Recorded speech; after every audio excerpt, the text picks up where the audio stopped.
가방 예쁘죠?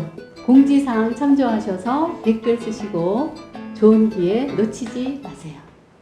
상영 시간이 돌아왔습니다. 지난 시간에 이어서 오늘도 아주대학교 문화콘텐츠학과의 박재현 교수님과 함께 하겠습니다. 네, 안녕하세요. 네, 오늘도 반갑습니다. 인사드리게 된 네. 박재현입니다. 반갑습니다. 저는 오늘도 선생님의 옷에 탐복합니다. 네. 제가 또 이번에도 뭔가 저희 주제와 관련이 되는 부분이 또 있지 않을까 해서 이렇게 약간 반짝임이 들어간 의상을 선택해 봤습니다. 지난 시간에 19세기 후반, 20세기 초의 아르누보에 대해서 살펴봤는데요. 오늘은 아르데코인가요? 네, 보통 저희가 아르누보로 이야기하고 그 이어서 나올 그 사조를 얘기할 때 많이 짝으로 들어오는 그 아르데코에 대해서 이야기를 해보려고 합니다. 그래서 저도 나름대로 좀 네. 아르데코적인 그런 패턴이 있는 옷으로 입고 왔는데, 아르데코는 언제 나왔고 어떤 양식인가요? 네, 아르누보와 비교해서 말씀을 드리는 게 조금 더 확실하게 캐치를 하실 수 있을 거라고 생각합니다. 아르누보가 19세기 말부터 20세기 초까지 이제 유행을 했던 스타일이라면 아르데코는 그 이후에 등장한 스타일입니다. 다시 말하면 양차 대전 사이, 뭐 어떤 책에서는 전간기라고도 하는 1차 대전과 2차 대전 사이에 20년대, 30년대에 등장했던 스타일을 일컫습니다. 그러면 말 그대로 아르데코는 장식 예술이라고 할 수 있나요? 네, 사실 아르데코가 갖고 있는 조금 어려운 지점이 바로 여기인 것 같은데요. 프랑스 말로 일반적인 큰 통칭으로서의 장식 예술을 이야기할 때도 아르데코, 엄밀히 말하면 아르데코라티프의 줄임말이기도 한데, 사실은 좀 협소한 의미로 우리가 아르데코라고 이야기를 할 때는 말씀드렸던 것처럼 20년대부터 30년대까지 등장한 이 시기의 예술을 뜻하는 단어이기도 합니다. 근데 1925년에 현대 장식 및 산업예술 박람회를 줄여서 그것도 아르데코라고 네, 하나요? 그렇습니다. 네. 사실 박람회가 지난 시간에 저희 아르누보 얘기할 때도 네. 나왔는데요. 네. 그때는 좀 더 일반적인 만국 박람회라고 한다면 이 1920년대가 들어서면 약간 유사한 박람회들이 굉장히 많아지기 시작합니다. 그야말로 과시와 혁신과 뭐 창조 이런 것에 대한 강박에 가까운 경험이었다고 볼 수가 있는데요. 1925년에 열렸던 파리에서 열렸던 이름이 굉장히 깁니다. 현대 장식 및 산업예술 박람회가 이름이 기니까 그때 당시 사람들도 줄여서 불렀겠죠. 그래서 어디 가자, 어디 구경 가자 할 때 야, 현대미술 국제박람회 너무 기니까 아르데코 이런 식으로 부르기 시작했는데요.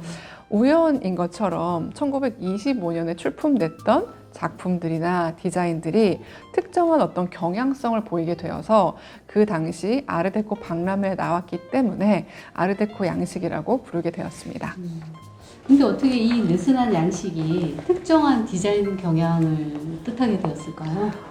사실 그때도 마찬가지로 이제 전간기이기 때문에 세계 국가들이 열강이 되고 싶어하는 어떤 마음들 때문에 이 새로운 스타일들을 굉장히 과시적으로 많이 사용하기 시작했고, 그래서 박람회에서만 선보였던 것이 아니라 고층 건물들, 대형 선박들, 아마 타이타닉 시기라고 또 보시면 될 것 같은데, 네, 커다란 크루즈, 뭐 외교관들이 사는 관사 등등에서 사용을 하게 되면서 국제적인 장식 예술로 자리 잡게 되었습니다. 그런데 아르누보 하면 지난 시간에 우리가 같이 공부했던 것처럼 뭔가 구불구불하고 장식이 많고 뭐 식물과 광물의 이미지를 네. 도입한 거다 하는 건 아는데, 아르데코는 미니멀한 건지 장식이 있는 건지 네. 조금 정리가 안 되거든요. 좀 더 네. 유연하게 좀 말씀해 주시겠어요? 가장 간단하게 구별할 수 있는 방법을 알려드리면 대칭성에 있을 것 같습니다. 아르누보는 비정형과 비대칭의 어떤 유려한 모습을 중요하게 생각했던 장식 예술 경향이라면, 아르데코는 패턴이 굉장히 중요하고요. 기하학적으로 딱 떨어지는, 지금 교수님께서 입고 계신 옷의 모티프처럼 대칭을 이루고 있고 패턴을 만들고 있고, 이런 것들이 아르데코의 특징이라고 볼 수 있습니다. 네. 그러니까 아르누보는 비대칭이고 네. 아르데코는 대칭이면서 좀 기하학적인 패턴을 많이 쓴다. 네. 그러니까 약간 미니멀한 것 같지만 장식성은 포기하지 분명히 않는 있고, 그런 게 그렇죠. 아르데코의 특징이라고 할 수 있겠네요. 네네. 그리고 사실 소재도 중요할 것 같은데요. 물론 아르누보도 새로웠던 소재였던 유리라든지 세라믹이나 메탈 등등 사용하긴 했지만 이 시기에 들어오면서 더욱더 식민 지배와 제국주의의 기치를 막 표방했던 시대이니만큼 아르데코는 상아라든지 상감 장식 같은 이국적이고 희귀하고 고급스러운 소재들을 더욱더 과감하게 사용한 것도 차이점이라고 볼 수 있습니다.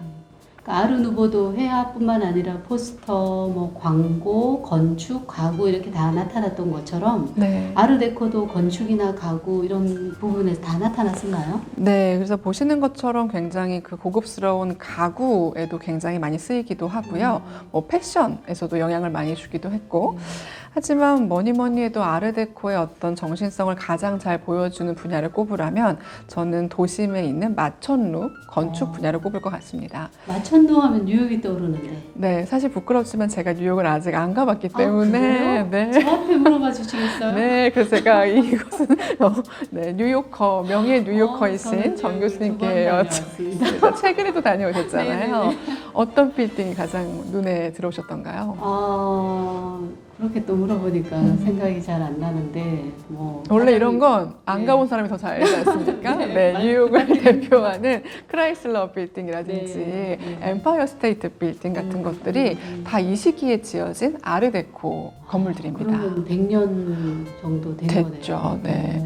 그리고 말 그대로 이제 미국도 뒤늦게 이제 음. 선진국 열강에 이제 들어오기 시작하면서 그런 것들을 굉장히 과시적으로 보여주고 싶었던 욕망에 사로잡혔고 그 결과 정말 많은 스카이라인들을 마천루를 지었다고 볼 수가 있습니다. 사실 이제 유럽은 1차, 2차 세계대전으로 정신이 없을 때 네. 미국은 막 그렇게 높은 건물을 짓고 또 예술가들도 많이 미국으로 가고 네. 그러면서 모든 중심이 미국으로 이제 많이 바뀌고 그 시기와 정확히 일치를 합니다. 네. 그래서 뭐 듀샹도 이 시기에 다 뉴욕으로 맞아요. 넘어가서 활동을 맞아요. 하고 사실 아르데코를 얘기할 때 회화사와 연동을 해서 말씀을 드린다면 이야기를 한다면 큐비즘, 네. 입체파를 빼놓을 수가 없습니다. 네. 입체파가 말하는 것처럼 기하학적인 형태들, 모든 것들을 추상화하는 패턴으로 만드는 이런 것들도 당시 회화 양식과도 관계를 많이 갖고 있어서 단순히 디자인이다라고 협소하게 보기에는 굉장히 역시 토탈 아트적인 그것도 면모를 토탈 아트. 가지고 있죠. 근데 뉴욕 말고 런던이나 이런 네. 곳은 어때요? 런던에도 있고 사실 저희가 사랑하는 파리에도 있습니다. 아마 많이 가보셨을 것 같은데 파리의 샹젤리제 건물도 네. 유명한 대표적인 아르데코 건축물입니다. 그렇죠. 샹젤리제 극장은 그 유명한 쇼핑가 네. 몽땡가에 있잖아요. 겉에서 보면 아주 심플하면서 단조로운 듯하지만 브루델의 구조가 네. 장식되어 있잖아요. 외벽 그래서 장식이라든지 네. 어떤 거 보면 아르데코의 정신을 굉장히 잘 보여주고 있는 건축물이기도 하고요. 아마도 파리에 가시면 시차 적응할 겸 슬슬 이제 숙소에 짐을 풀고 나오셔서 다들 에펠탑을 보러 탁 가실 것 같은데 네. 에펠탑이 탁 보이는 이 샤이오 광장에 지어진 팔레드 도쿄와 팔레드 샤이오 다 아르데코 시기의 대표적인 건축물입니다. 아, 그거는 1937년 만국 박람회를 네. 위해서 지어진 거죠. 그렇죠. 네. 그래서 뭔가 정말 이 박람회 시기였구나라는 걸 우리가 계속 환기시킬 수 있는 네. 부분들이 있습니다. 네. 근데 이렇게 시내에서 아르데코 건물도 볼 수 있지만 혹시 네. 아르데코 양식을 만날 수 있는 박물관도 있나요? 네, 그 샤이오 광장 근처에 있는 바로 그 건물이 국립건축문화유산박물관인데요. 여기서는 또 아르데코를 굉장히 중요하게 보여주기도 하고 제 기억으로는 두세 번이 넘게 아르데코가 갖고 있는 국제성이라든지 모더니티에 대한 아주 멋진 전시를 여러 차례 개최하기도 했습니다.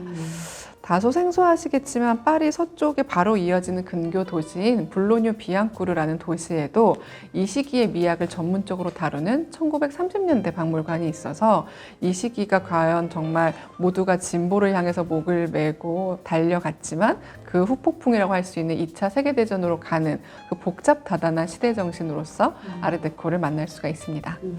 근데 제가 듣기로 국민이민사 박물관도 그렇다고 네. 하는데 사실 좀 의외네요. 맞습니다. 네. 어떻게 아르데코 양식하고 관련이 있나요? 국립이민사박물관 같은 경우에는 역시 특별한 박람회 때문에 지어진 건물을 박물관으로 용도 변경해서 사용하고 있는 곳입니다. 제가 특별한 박람회라고 말씀을 드렸는데 방금 저희가 얘기했던 것처럼 산업박람회도 있고 예술박람회도 있고 한데 이 박람회는 훨씬 더 특별한 지점들을 갖습니다. 바로 식민지 박람회이기 때문인데요. 혹시 어떤 것들을 선보였을 거라고 생각을 하실까요? 식민지 박물관 하면 그 알제리라든가 프랑스의 식민지였던 나라들과 관련된 네. 뭐 그런 거나 아니면 그쪽 지역에 살던 사람들이 프랑스로 이민 온 것과 관련된 그런 게 있을 것 같은데. 네, 맞습니다. 네. 그래서 이게 1931년도에 처음 열렸던 박람회가 이제 국제 식민지 박람회인데요. 사실 말씀해 주셨지만은 본인들이 가서 지배를 하게 된 국가들의 풍속들이나 풍습을 보여주는 다양한 오브제들을 전시함과 더불어서 그 구역에서 나는, 그 지역에서 나는 농산물들이나 공산품들이 다 우리가 이제 다 만들어준 거야 하는 그런 프로파간다들을 네. 보여주는 박람회였고요. 무엇보다도 불과 100년도 채 안 됐을 때 이런 일이 정말 일어났을까 싶을 정도로 인간 동물원이라고 해서 식민지 사람들을 가둬놓고 그들의 생활하는 것을 이제 백인들이 관찰하는 방식들이 있었습니다. 그런데 이런 거에 대한 반성적인 시각이 필요하게 됐기 때문에 대두됐기 때문에 식민지 박물관으로 이름을 갖고 쭉 내려오다가 최근에는 이민사 박물관이라고 해서 그들이 남긴 문화유산이 타자의 것이 아니라 우리의 역사이기도 하다라는 다소 미래지향적인 박물관이라고 볼 수가 있습니다. 야, 그럼 과거의 그런 어두운 역사를 딛고 새로운 시각을 제안하는 멋진 박물관인 것 같네요. 네, 꼭 한번 가보시는 걸 정말 네, 추천드립니다. 다음에 파리 가면 네. 꼭 가봐야겠습니다. 그렇다면 아르데코를 대표하는 예술가는 누가 있을까요? 네, 아르누보처럼 딱 이 사람이다라고 떠오르는 사람들이 많이 없기도 한데 그 이유 중에 하나는 아르데코는 공동 작업을 굉장히 많이 했기 때문입니다. 그래서 박물관에 가서 아르데코를 한번 들여다보시면 뭐 도자기는 누군데 뭐 겉에 목재 장식은 누가 했고라든지 건축도 뭐 건축물도 건축 설계는 누구지만 실제로는 누가 했다라든지 굉장히 집단으로 만들어진 것이 아르데코이기 때문에 지난번 저희가 살펴본 것처럼 기마르, 무하 이렇게 나올 수는 없는 그런 부분들이 있긴 합니다만 그럼에도 불구하고 이 시기의 어떤 시대 정신이나 어떤 문화를 가장 잘 보여주는 화가를 꼽으라면 저는 타마라드 램피카를 꼽을 것 같습니다. 어떤 화가인가요? 네, 폴란드 저도 출신. 사실은 처음 들어보는 화가예요. 그런가요? 왜냐면 타마라드 램피카라고 영향을 받아서 네. 램피카라고 하는 이름의 향수가 한때 우리나라에서 에스쁘어라고 하는 회사에서 이렇게 사과 모양의 공병을 가지고 네. 나왔는데요. 그만큼 이제 장식성이라든지 독특한 미감을 보여주는 여성 화가입니다. 폴란드 출신의 여성이긴 한데 프랑스에서도 활동을 했었고 무엇보다도 미국으로 넘어가서 본인 자체가 굉장히 셀러브리티의 삶을 살았던 여성이고 지금 보시는 것처럼 자화상을 비롯해서 뭐 변호사라든지 뭐 슈퍼리치 같은 당대 유명한 사람들의 상류층의 초상화를 잘 그린 것으로 아주 유명합니다. 지금 이미지를 보니까 화려하고 세련된 그 1930년대 상류층의 분위기가 잘 느껴지는데 네. 이런 분위기를 보여주는 소설이나 영화는 없을까요? 아마 제가 이야기를 하지 않아도 머릿속에 떠오르는 어떤 장면들이 있으실 것 같습니다.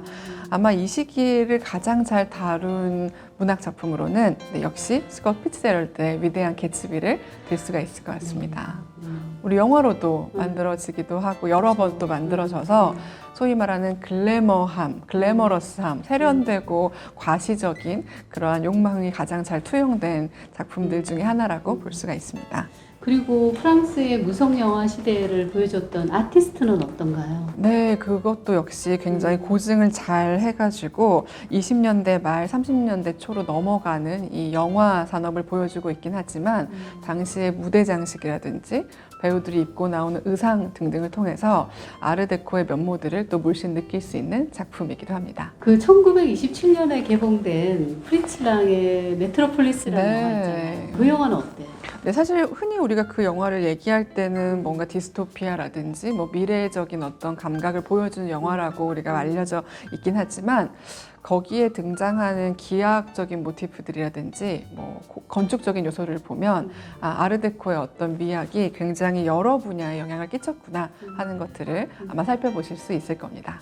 사실 저는 프리츠랑 감독의 메트로폴리스는 그 올더스 헉슬리의 멋진 신세계가 펼쳐주는 그런 디스토피아적인 관점에서만 봤거든요. 근데 그럼에도 불구하고 뉴욕의 마철로와 같은 그런 건물들을 보면서 야, 그리고 지금 사실 우리가 살고 있는 시대의 어떤 자화상을 보는 듯한 그런 생각을 했었는데 이제 아티스트도 그렇고 위대한 개츠비도 그렇고 이런 아르데코적인 관심사에서 다시 한번 영화를 보고 책을 읽는다면 훨씬 또 다른 시각에서 재미있게 볼 수 있을 것 같습니다. 자, 지난 시간에 이어서 이렇게 아르누보와 아르데코에 대해서 우리가 살펴봤는데요. 앞으로도 또 종종 자주 나와주시기를 부탁드리면서 이번 향연 시간은 여기서 마무리하도록 하겠습니다. 나이스한 피콰드로.